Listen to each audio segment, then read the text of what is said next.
சனியினுடைய நட்சத்திரங்கள்ல ஜனனித்தவருக்கு, சனி பகவானுடைய நட்சத்திரத்தில் ஜனனித்தவருக்கு தசை பயணங்கள் எப்படி அமையும்?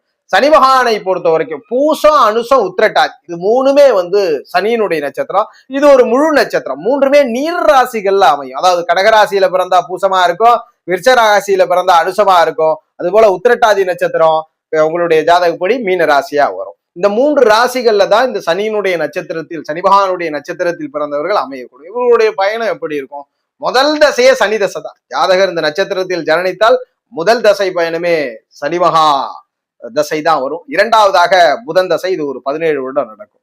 மூன்றாவதாக கேது தசை நடக்கும், இது ஒரு 7 வருடம். நான்காவதாக சுக்கிர மகா தசை நடக்கும், இந்த சுக்கிரன் 20 வருஷம். ஐந்தாவதாக சூரிய தசை நடக்கும், இது ஒரு 6 வருஷம். ஆறாவதாக சந்திர தசை நடக்கும், இந்த சந்திரன் ஒரு 10 வருட மகாதசை.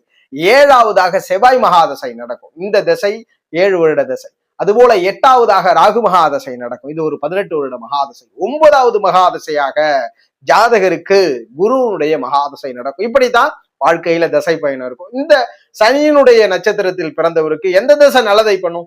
இவங்க லக்னத்தின் அடிப்படையில திரிகோணாதிபதிகளுடைய தொடர்பு கொண்ட எந்த தசைகள்லாம் இருக்கோ அத்தனை தசையும் நன்மையை செய்யும். ஆனா ஸ்தான பலத்தோட திரிகோணாதிபதி இருக்க வேண்டும்ன்றதை உறுதிப்படுத்துறோம்.